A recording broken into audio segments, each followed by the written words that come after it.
Hello అండి, నేను మీ Sirisha Vanapalli. Welcome back to Vanapalli's kitchen. ఈరోజు మన ఛానల్లో పొట్లకాయ ఫ్రైని ఎలా చేసుకోవాలో చూద్దాం.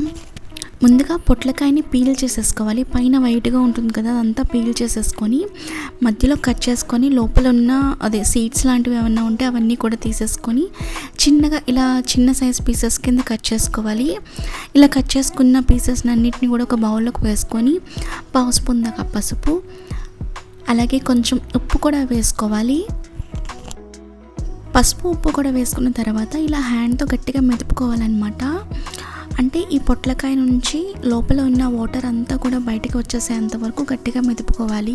ఈ పొట్లకాయ తినడం వల్ల చాలా హెల్త్ బెనిఫిట్స్ అయితే ఉన్నాయి. బ్లడ్ ప్రెషర్ ఉన్న వాళ్ళకి, ఇంకా కొలెస్ట్రాల్ ఎక్కువగా ఉన్న వాళ్ళకి, డయాబెటిక్ పేషెంట్స్కి ఈ పొట్లకాయ చాలా మంచిది. మరి ముఖ్యంగా డెలివరీ తర్వాత బాలింతలకు ఎక్కువగా పెడుతూ ఉంటారు. ఇంకా ఏమైనా సర్జరీస్ అయినప్పుడు కూడా ఎక్కువగా పెడుతూ ఉంటారు. ఈజీ డైజెషన్ ఉంటుందన్నమాట ఈ పొట్లకాయ తినడం వల్ల. చూడండి, ఈ విధంగా వాటర్ వచ్చిన తర్వాత వాటర్లోంచి ఇవన్నీ పక్కకు తీసేసుకోవాలన్నమాట. అసలు వాటర్ లేకుండా గట్టిగా ఇలా మెదుపుకుంటూ ఇవన్నీ పక్కకు తీసుకొని పెట్టుకోవాలి. ఈ వీడియో కనుక మీకు యూస్ఫుల్గా ఉన్నట్లయితే ప్లీజ్ ఈ వీడియోని లైక్ చేసి సబ్స్క్రైబ్ చేయడం మాత్రం మర్చిపోకండి. ఇప్పుడు ఇలా పక్కకు తీసుకున్న పొట్లకాయ ముక్కలతో మనం ఫ్రై ఎలా చేసుకోవాలో చూద్దాం. ముందుగా కడాయిలోకి ఆయిల్ వేసుకొని కొంచెం ఆయిల్ వేసుకుంటే సరిపోతుంది. ఆయిల్ కొంచెం హీట్ అయిన తర్వాత దీంట్లోకి వెల్లుల్లిపాయ రెబ్బలు, శనగపప్పు, ఆవాలు, జీలకర్ర, ఇంకా మినపప్పు వేసుకొని ఫ్రై చేసుకోవాలి. ఇవన్నీ ఒక నిమిషం పాటు ఫ్రై చేసుకున్న తర్వాత దీంట్లోకి సన్నగా పొడుగ్గా తరిగిన పచ్చిమిర్చి, ఇంకా ఉల్లిపాయ ముక్కలు వేసుకోవాలి. ఉల్లిపాయ ముక్కలు ఇలా ఒక 2 నిమిషాల పాటు ఫ్రై చేసుకున్న తర్వాత ఇప్పుడు దీంట్లోకి ఎండుమిర్చి, ఇంకా కరివేపాకు కూడా వేసుకొని ఫ్రై చేసుకోవాలన్నమాట. ఉల్లిపాయ ముక్కలు కొంచెం సాఫ్ట్గా అయ్యేంత వరకు ఫ్రై చేసుకొని దీంట్లోకి మనం పక్కగా తీసుకున్నాం కదా పొట్లకాయ ముక్కల్ని, అవన్నీ కూడా ఇందులోకి వేసేసుకొని బాగా కలుపుకోవాలి.